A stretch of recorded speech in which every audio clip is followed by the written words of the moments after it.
Soy el profesor Eleazar Sánchez, el encargado del curso de filosofía de este ciclo 2017-2, y en la presente sesión, tenemos la última sesión, la semana número 19, donde vamos a hacer un repaso general del curso de filosofía.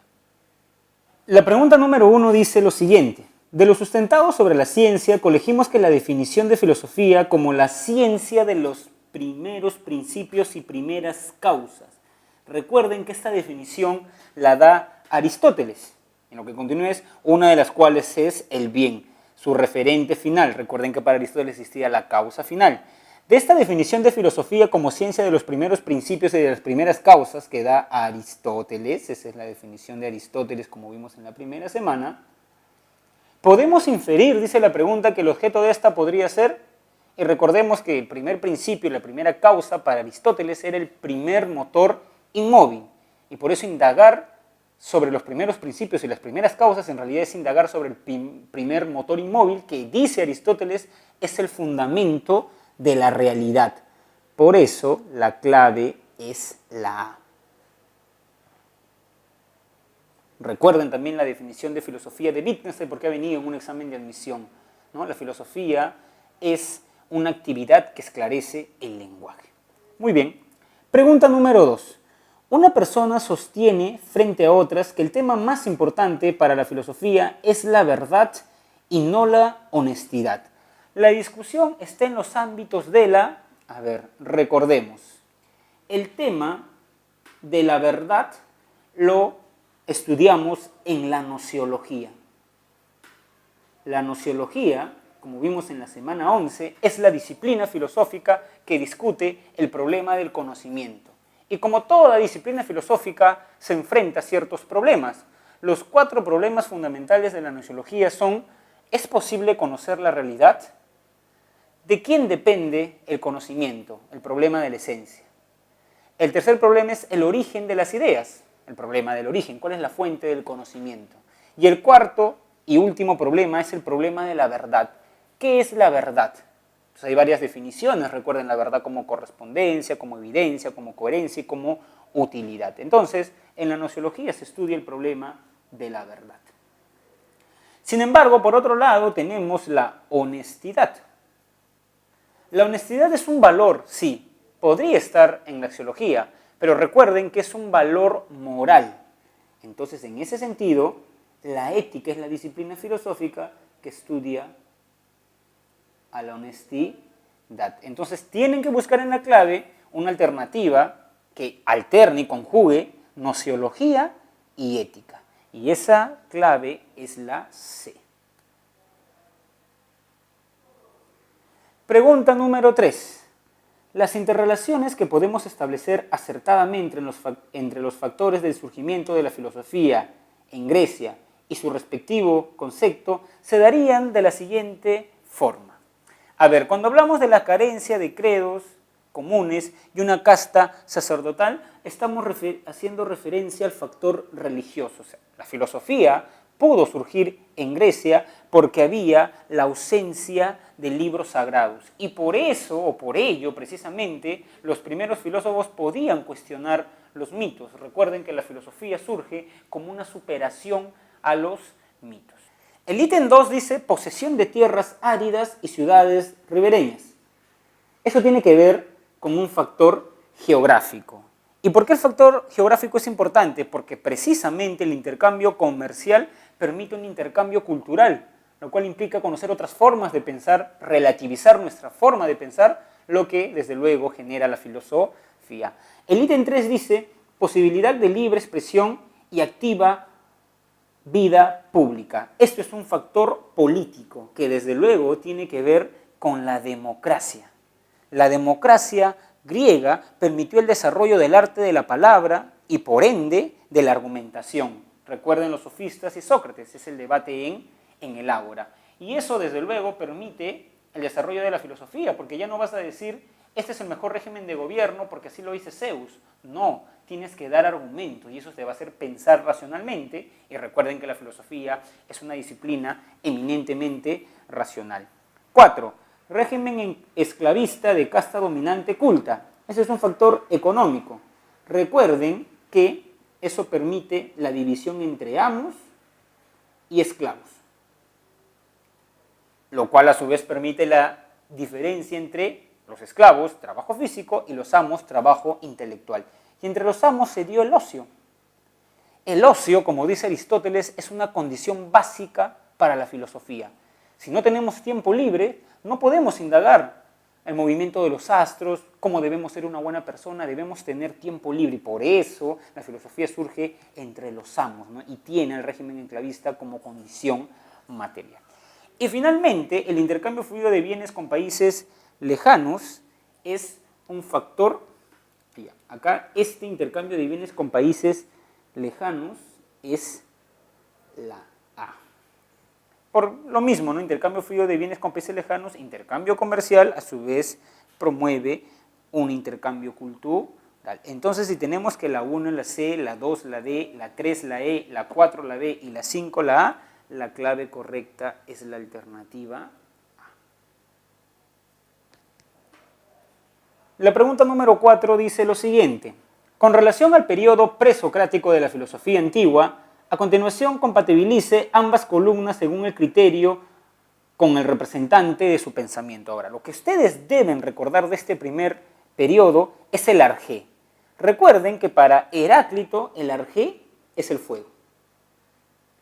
Para Parménides es el ser. Para Demócrito, los átomos y el vacío. Y para Empédocles, los 4 elementos. Eso es lo esencial, ¿no? Los 4 elementos. Ahora, esta pregunta intenta profundizar un poco y por ende complejizar el asunto. Por ejemplo, Heráclito consideraba que el fuego era el arjé. Sí, pero el fuego representa un cambio constante y una lucha de contrarios. Por ende, la 1 es la C. Parménides cree que el ser es el arjé. Sí, pero el ser existe y por ende el devenir es ilusión, ¿no? Apariencia de. Demócrito consideraba que los átomos eran el arjé. Sí, y los átomos representan el ser, pero por otro lado existe el cambio, y el cambio lo representa el vacío. Por ende, podemos decir que busca conciliar la permanencia del ser con la explicación del cambio.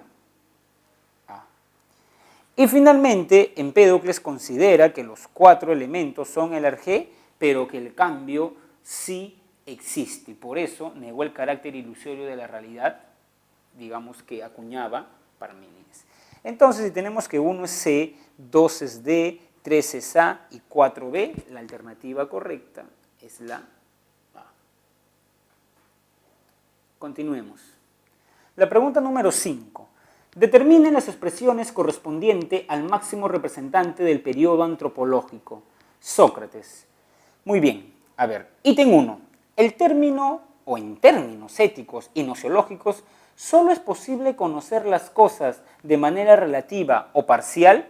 Eso es falso, jóvenes, porque para Sócrates podíamos obtener un conocimiento absoluto. ¿Cómo? Mediante la filosofía. Quienes consideraban que teníamos un conocimiento relativo eran los sofistas. 2. ¿Es posible alcanzar el conocimiento y la verdad de modo absoluto? Eso es verdadero. Sostuvo que el hombre es la medida de todas las cosas. Eso es falso. Quien sostuvo eso, recuerden, es Protágoras. Precisamente su oponente. Y 4. ¿El hombre sabio es necesariamente virtuoso y el ignorante es necesariamente vicioso? Recuerden esta frase de Sócrates. El mal es por ignorancia. Eso se conoce como el intelectualismo ético en la filosofía de Sócrates.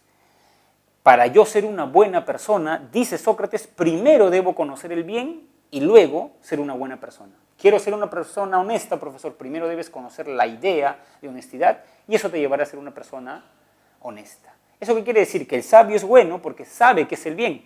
En cambio, el ignorante no sabe que es el bien y por eso es malo y es vicioso. Entonces tenemos que esto es verdadero. Entonces tenemos falso, verdadero, falso, verdadero.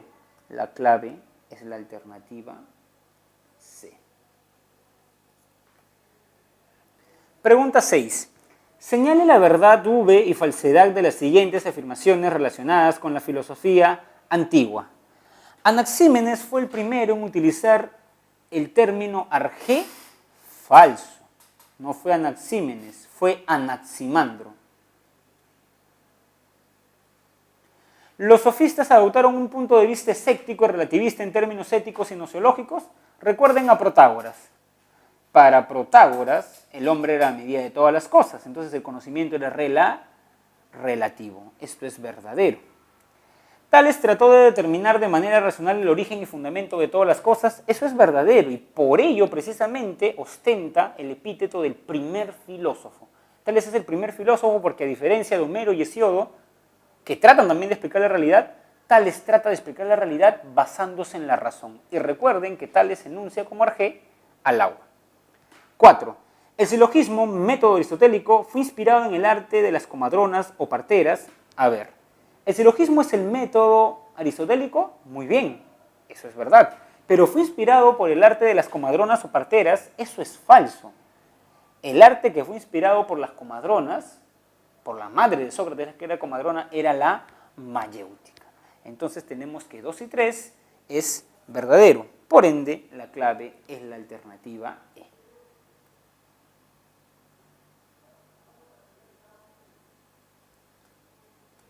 Siete.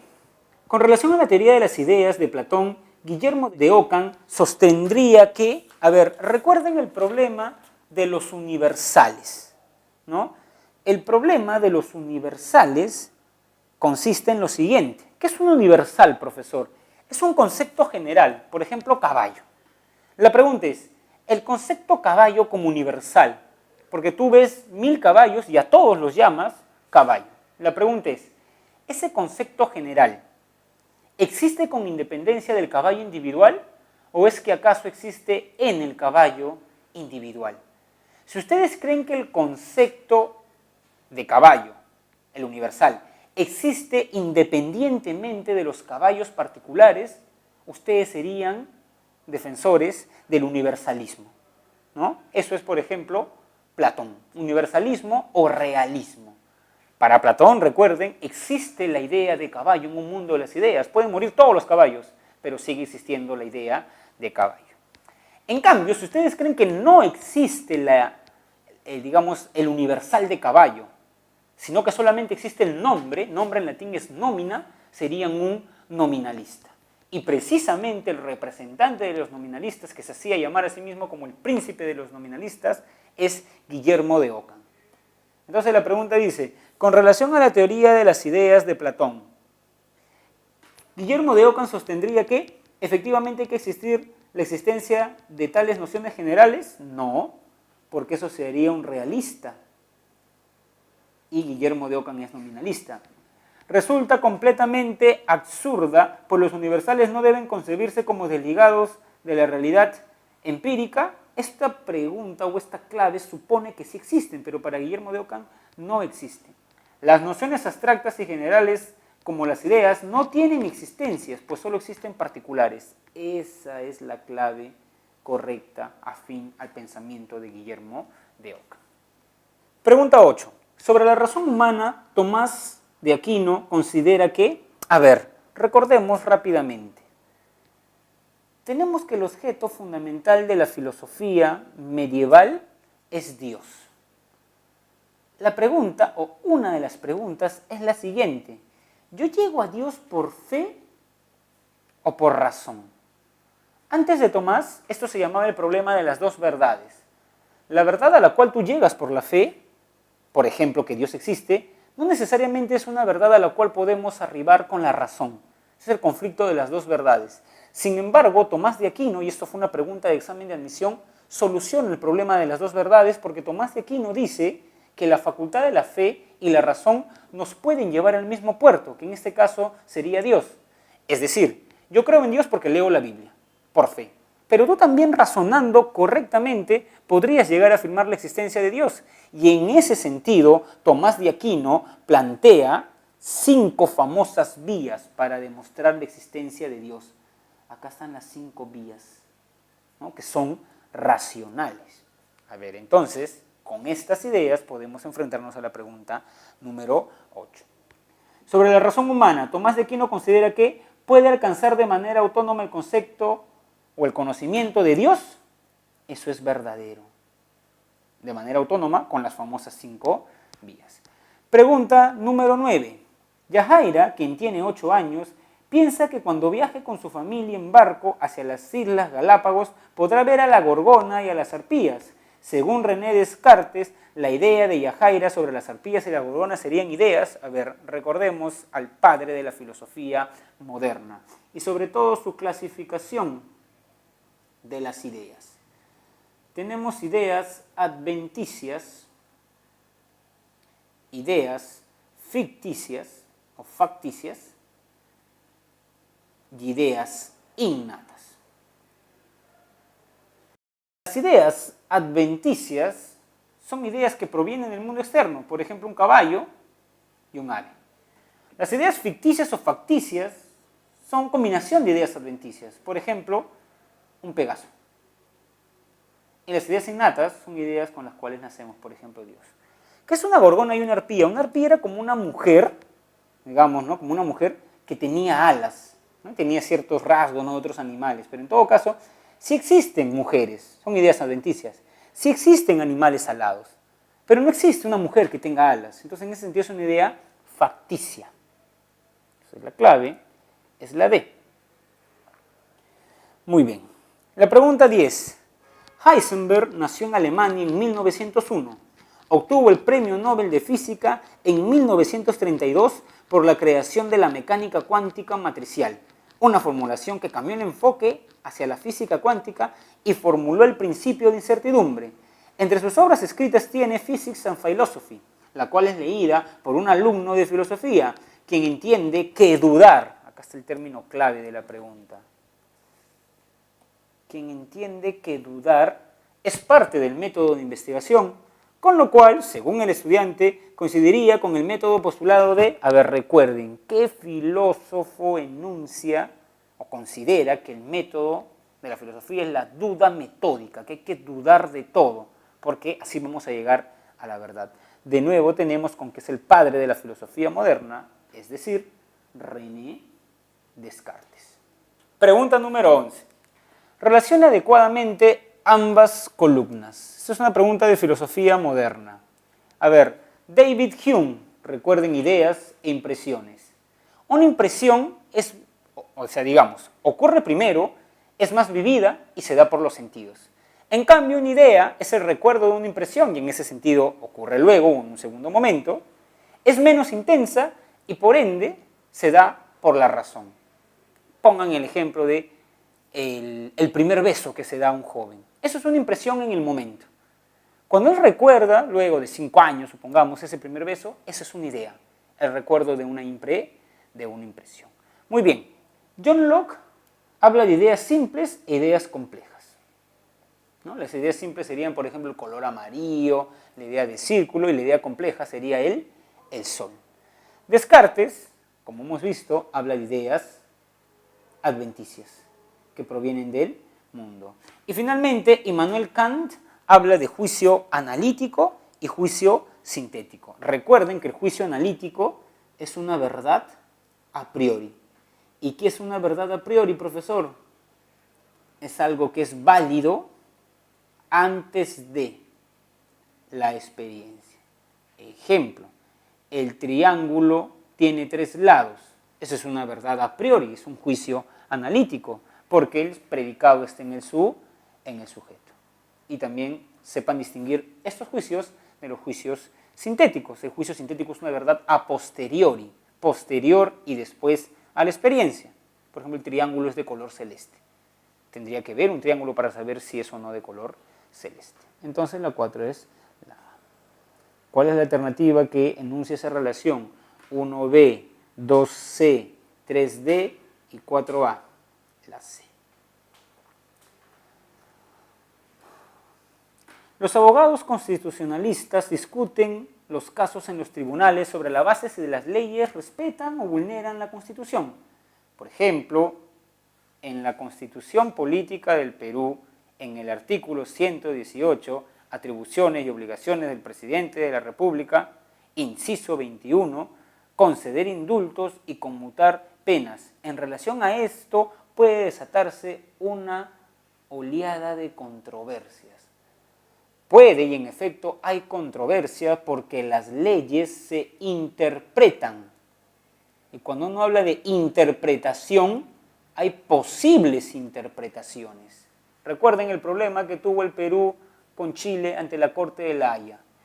Eran las mismas leyes, sino que el Estado peruano las interpretaba de determinada forma y los abogados chilenos la interpretaban de otra forma. ¿Cuál es la corriente filosófica que habla? ¿No? ¿Cuál es la corriente filosófica que habla sobre la interpretación? La hermenéutica. Señale las afirmaciones correctas con respecto a la lógica. A ver, recuerden siempre la definición de lógica. Ciencia formal, es decir, estudia entes ideales, no entes reales como las ciencias fácticas, que estudia la inferencia. La inferencia clásica, todos los hombres son mortales, Sócrates es un hombre, Sócrates es mortal. Y pretende determinar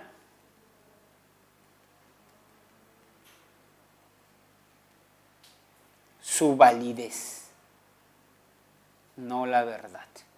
Entonces, vayamos a resolver la pregunta. ¿Estudia las estructuras del pensamiento? Por supuesto, porque es una ciencia formal.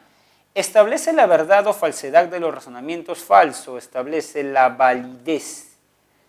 ¿Es una ciencia abstracta, formal y universal? Verdadero.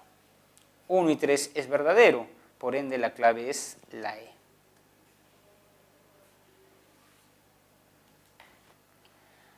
Según la lógica aristotélica, un silogismo es un razonamiento deductivo compuesto por dos proposiciones a modo de premisa y una,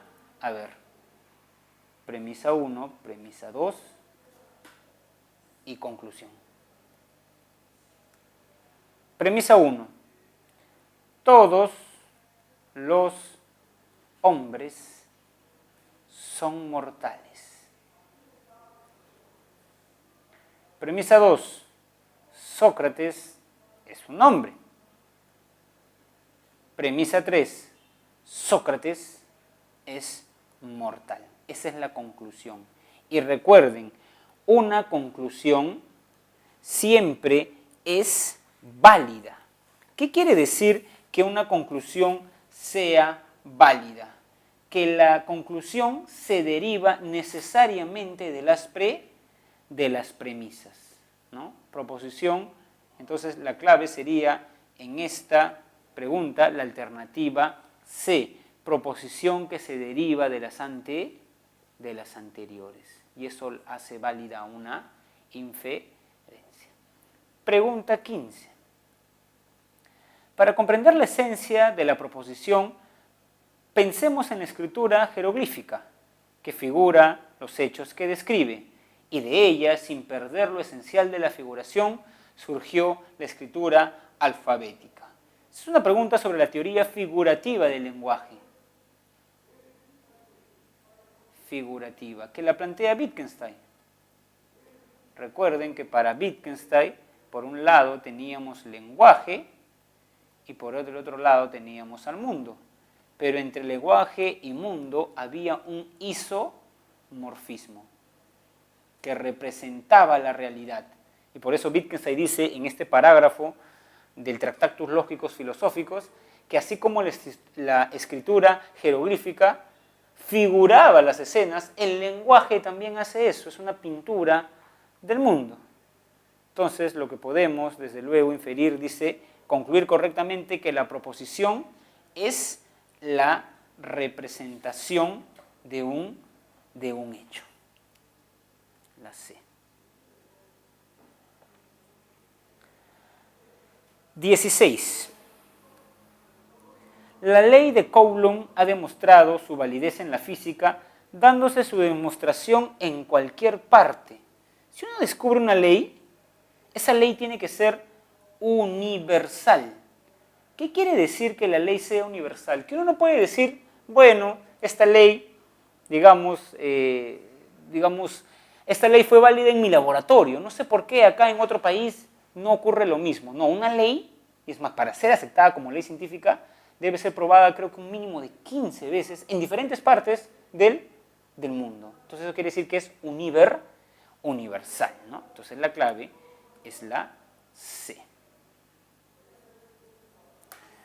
Saber a cuántos grados centígrados el agua debería hervir a fin de matar todas las bacterias lo precisa el conocimiento de acuerdo con la relación con el objeto. A ver, en relación con el objeto existe el conocimiento intuitivo y el conocimiento discursivo. Como vimos en la semana número 11 de Nociología, el conocimiento intuitivo es el que se da de manera inmediata y es directo. En cambio, el discursivo es mediata e indirecto. Por ejemplo, el conocimiento intuitivo es cuando yo sé que el fuego quema. Toco el fuego y me quema, ya sé eso. Pero, por ejemplo, cuando yo hiervo el agua, ¿sé a cuántos grados mata las bacterias? O sea, yo veo el agua, digamos, la primera vez que vi hervir el agua, vi que habían burbujas. Pero sé que esas burbujas es producto de que el agua está hirviendo 98 grados. Desde luego que no. Eso, por ejemplo, es discursivo, ¿no? Cuando el agua. Entonces, eso es, o la alternativa correcta es la A. 18. Afirmar. Una persona que lee mucho desarrollará Alzheimer. Es falso para la teoría de la verdad como, pues hasta el momento no se ha presentado ningún caso de realidad que muestre la veracidad de dicho enunciado. El problema de la verdad tiene 4 posibles teorías, ¿no? Recuerden, la verdad, 1, como coherencia o como correspondencia. Aristóteles. Algo es verdadero cuando se corresponde con la realidad.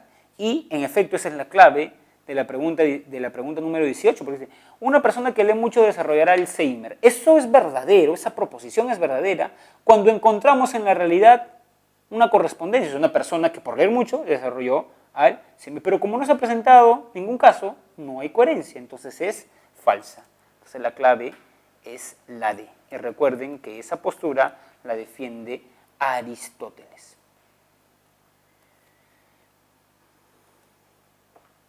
19. Afirmar que nunca se podrá saber a ciencia cierta si existe un Dios o no es un problema que tiene que ver con, recordemos que la nociología discute varios problemas. Uno de esos problemas es el problema de la posibilidad. El problema de la posibilidad se traduce en la pregunta, ¿es posible conocer la realidad? Que aterrizando ello a la pregunta, ¿es posible conocer a Dios? Es un problema de posibilidad, es un problema nociológico, la A. Claro, uno puede decir que sí, entonces sería un creyente, uno puede decir que no, un ateo, o podría decir que no sabe y suspende el juicio, un agnóstico. Muy bien, pregunta 20. Se sabe que a algunos bebés les atrae o les causa repulsa ciertas y novedosas formas o colores para ellos. Esto lo podríamos relacionar con el tema, un bebé nunca ha visto un color y de pronto lo ve y tiene cierta repulsión hacia ese color. Eso desde luego lo podríamos relacionar con el innatismo. Él no ha aprendido eso, sino que esto es una suerte de idea innata y por ende lo podríamos relacionar con la filosofía de René Descartes. En cambio, si tuviéramos, consideraríamos o tenemos la intuición de que un bebé no tiene nada en la mente que primero no haya pasado por los sentidos, es decir, que su mente es como una hoja en blanco, una tabula rasa, estaríamos del lado de los empiristas. Algunas personas, filósofas o no, piensan que no solo esta vida, sino que la realidad toda es una ilusión y que no existe en verdad más que como un sueño o ilusión. Esta postura se podría relacionar con recordemos que en la nociología se discuten 4 problemas. Uno es el problema de la esencia. Y la pregunta es, ¿de quién depende el conocimiento? Entonces tenemos a realistas, o el realismo, versus el idealismo. Pero el realismo y el idealismo no solo se enfrentan en torno a ¿quién determina el conocimiento? El realismo considera que es el objeto, el idealismo que es el sujeto, sino también en torno a la realidad, porque para el realismo la realidad existe con independencia del sujeto. En cambio, vamos a poner existe con independencia del sujeto. O sea, los cerros existen no porque los miremos. Cuando no los miramos, igual existen los cerros. En cambio, para el idealismo, la realidad no existe con independencia.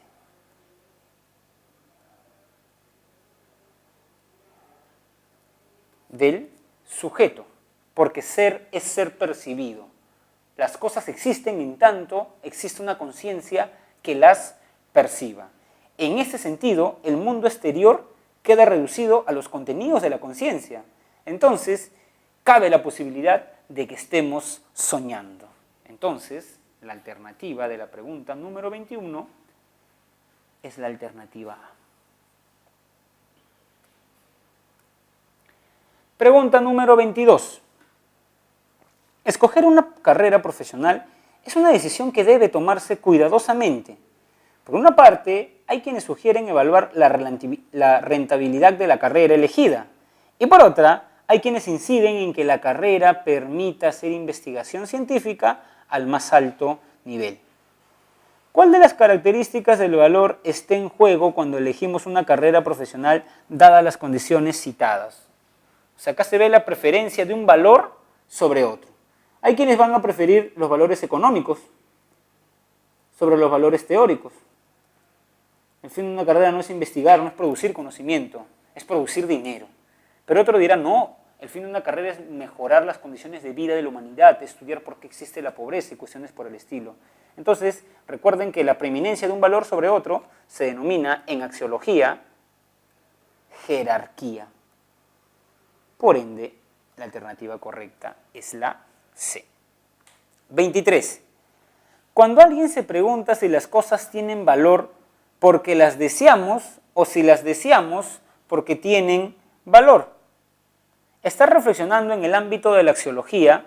A ver, el problema fundamental de la axiología es el problema de la fundamentación. Y este problema se traduce en la pregunta ¿de quién depende el valor? Algunos creen que el valor depende del sujeto, porque es el sujeto quien proyecta valor al objeto. Ellos son subjetivistas. Pero por otro lado hay quienes consideran que el valor depende del objeto. Porque lo que hace el sujeto, y vean las flechas en sentido contrario, es reconocer el valor del objeto. Como el acento está puesto en el objeto, esta postura se denomina objetivismo. Entonces, la alternativa correcta, acá dice lo siguiente, cuando alguien se pregunta si las cosas tienen valor porque las deseamos o si las deseamos porque tienen valor. O sea, tiene valor en sí y nosotros las deseamos. ¿En qué postura está? En el objetivismo.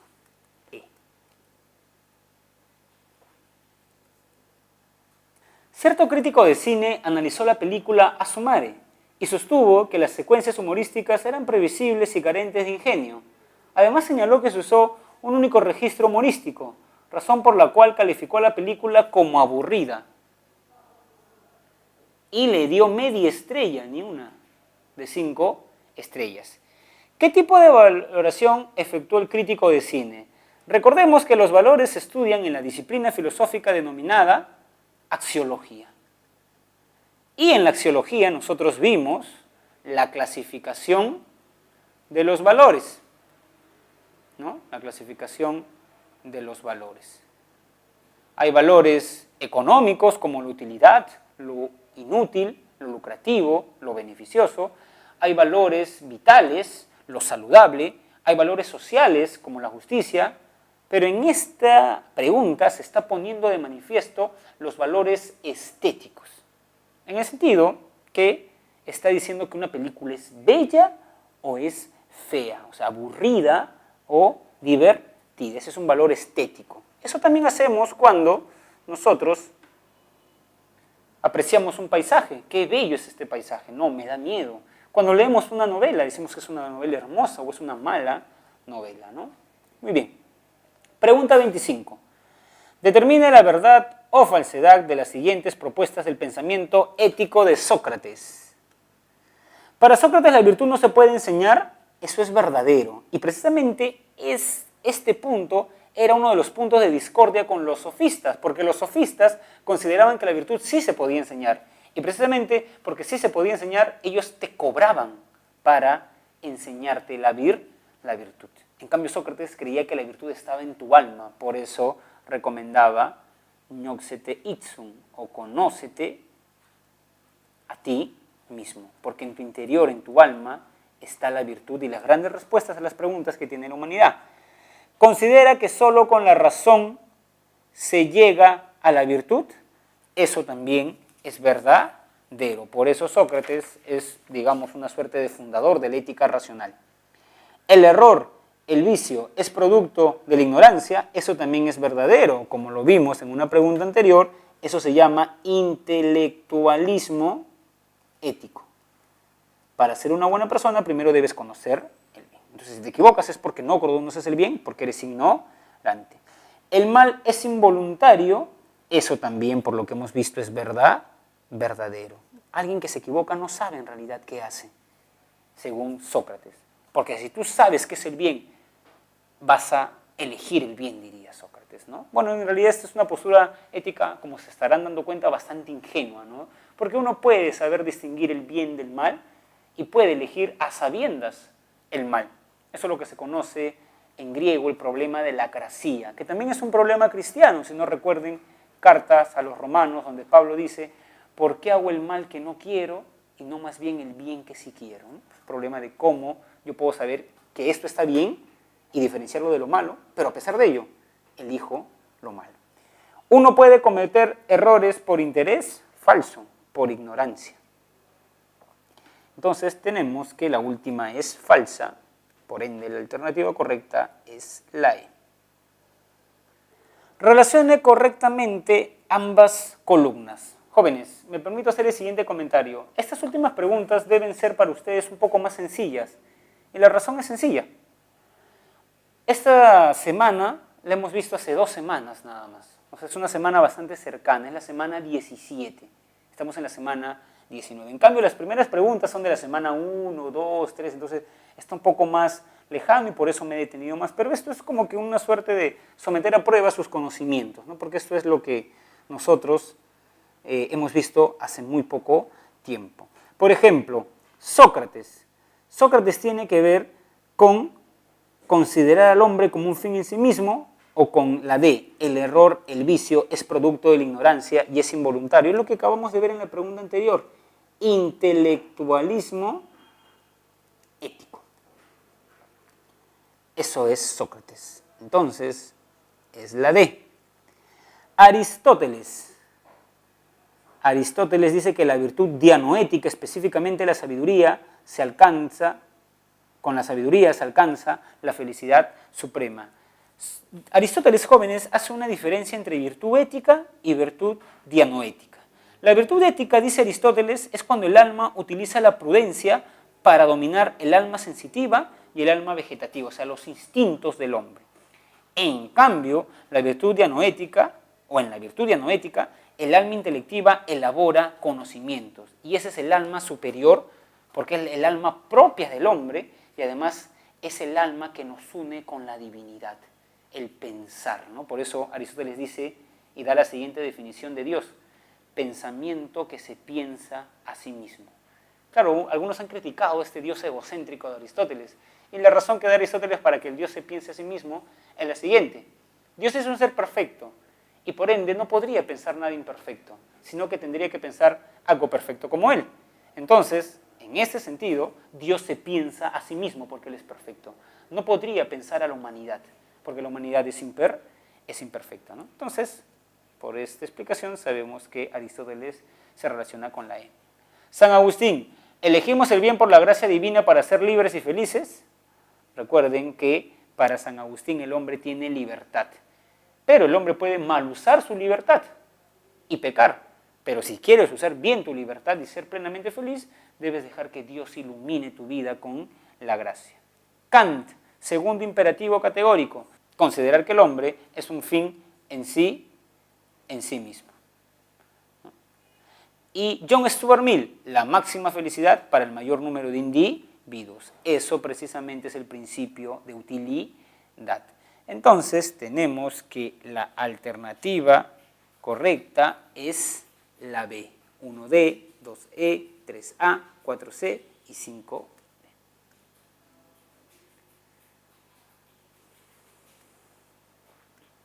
Pregunta 27. Para San Agustín de Hipona, lo que caracteriza al hombre es la búsqueda constante en la intimidad de la conciencia. Esa búsqueda impulsa el querer y el saber. El querer el bien implica, y acá está la parte clave, elegir entre el bien y el mal. Este último es carencia de bien, es decir, pecado. Pero para San Agustín solo obraremos correctamente y realizaremos el bien por la gracia divina, por el amor de Dios. De lo anterior se deduce la teoría de San Agustín de la ciudad de Dios. Esto es una teoría política, y acá no habla nada de eso. Bueno, tiene un libro, si les interesa, lean de Civitas Dei o sobre la ciudad de Dios. La iluminación, esta es nociología. Acá estamos en ética. Eso es el libre albedrío. La alternativa es la letra C. La pregunta 28 dice lo siguiente. Según Kant, una persona ayuda a otra que es invidente a cruzar la calle sin esperar nada a cambio. El imperativo que sigue es de tipo... A ver, recordemos cuando vimos la semana de Kant, hicimos una diferencia entre moral autónoma de la moral heterónoma. La moral autónoma, como vimos en esa semana, se centra en la acción, no espera nada a cambio, hace el bien por el bien mismo. Y la moral heterónoma se centra en las consecuencias. Hago el bien porque esta persona me va a retribuir, voy a sacar algo a cambio. Sin embargo, debemos agregar ahora que en la moral autónoma están los imperativos categóricos, que ordenan una acción como un fin en sí mismo. En cambio, en la moral heterónoma están los imperativos hipotéticos, que ordenan una acción como un medio para un fin. En ese sentido, un imperativo categórico sería ayudar a cruzar a alguien la pista sin esperar nada a cambio. En cambio, un imperativo hipotético sería ayudar a alguien a cruzar la pista porque me va a dar una propina. O ayudarlo porque me está viendo un grupo de amigos que quiero que tenga una buena imagen de mi persona. O sea, es pensar en las consecuencias. En cambio, Kant dice que uno debe hacer el bien por el bien mismo, por el deber. Deber en latín es deontos, de ahí viene moral deontológica, que es otro nombre que se le da a la ética kantiana. Entonces, tenemos que la alternativa correcta es la B. Pregunta 29. Alberto sostiene en un debate de antropología filosófica con otras personas que el hombre ha aparecido en el seno de la sociedad gracias al trabajo. Que las actividades laborales han determinado que no solo los hombres hayan cambiado, sino también las sociedades mismas en un largo proceso evolutivo a través de los siglos. Dicha postura sostenida por Alberto coincide con la de, recuerden, hay dos posturas que enfrentan el problema del origen del hombre. Una postura es el espiritualismo o el creacionismo, que dice que el hombre ha sido creado por Dios, que es una postura que usualmente se defiende o que defiende la religión. Pero por otro lado, la ciencia también tiene su postura que dice que el hombre ha evolucionado, que lo defiende, al menos en filosofía, Spencer y Engels. ¿Cómo puedo distinguir Spencer de Engels? Que Spencer interpreta la evolución como una cuestión biológica. El universo ha evolucionado. En cambio, Engels interpreta la evolución como una cuestión social, porque es el trabajo, dice Engels, que nos ha hecho evolucionar. nar, porque ha producido riqueza, porque ha liberado las manos y porque ha hecho que aparezca el lenguaje y por ende nuestro cerebro ha crecido. Entonces podemos inferir que Alberto estaría en consonancia con el pensamiento de Engels. Y última pregunta de este ciclo, la pregunta 30. Señala el enunciado que se corresponde con la antropología filosófica de Nietzsche. Presenta al hombre como un ser fundamentalmente caracterizado por el ámbito intelectual, o sea, él diría que el hombre es un animal racional. ¿Quién da esa definición? Aristóteles. Considera que el ser humano debe preocuparse por la felicidad en este mundo, dejando de lado la preocupación de la vida ultramundana. Precisamente Nietzsche, en su definición del hombre, critica la definición de Aristóteles, porque para Nietzsche el hombre es un ser gobernado por la voluntad. ¿Qué quiere decir que el hombre sea gobernado por la voluntad? La voluntad, primero, es el conjunto de instintos, y lo que debe hacer el hombre es darle rienda suelta a sus instintos. Lo que sucede, dice Nietzsche, es que hay una religión que nos ha enseñado que desear es malo. Por ejemplo, desear sexualmente a alguien, eso es malo, estás pensando mal, es pecado. Incluso con el pensamiento podemos pecar. Y esa religión no solamente nos ha enseñado que es malo todos los instintos corporales, sino que nos ha enseñado además que esta no es nuestra verdadera vida, sino que hay otra vida, más allá, digamos, de la muerte. Y precisamente debemos preocuparnos en esa vida ultramundana, en desmedro de esta vida. Nietzsche dice que eso es una inversión de los valores. Nietzsche te diría que vivas esta vida al máximo y goces de los placeres corporales que no son malos para él. Por eso la alternativa correcta es la B. A ver, la C dice, ¿supone una valoración de la concepción antropológica de los filósofos como Descartes y Kant? No, porque ellos, digamos, ponen mucho el acento en la razón. ¿Tiene como punto de partida la convicción de que Dios ha creado al hombre? Nietzsche era ateo, así que esto es lo opuesto más bien a su pensamiento. Sostiene que el ser humano debe elegir una moralidad vinculada al respeto y la protección de los más débiles e indefensos. Ustedes saben que Nietzsche decía que debemos seguir lo natural. Y en la naturaleza, el más fuerte se impone sobre el más débil. Incluso Nietzsche, en su famoso libro El Anticristo, dice lo siguiente: el primer principio de mi moral va a ser el siguiente: muerte a los débiles, y hay que ayudarlos a morir, por amor a la humanidad. O sea, es una suerte de darwinismo social. Entonces tampoco es la E. Bueno, jóvenes, espero que este curso de filosofía, que ha sido una suerte de camino por la historia, conversar con los grandes filósofos, les sirva a resolver sus propias inquietudes personales, porque yo creo personalmente que todos somos filósofos naturalmente. Nos preguntamos si existe un Dios, nos preguntamos si estamos obrando bien, cómo ser buenas personas, nos preguntamos si podemos conocer la realidad. Entonces, de lo que se trata en este curso simplemente es de desarrollar esa talante natural, esas preguntas que todo ser humano se hace en cualquier tiempo y en cualquier cultura. Espero que este curso les haya servido en ese camino interior.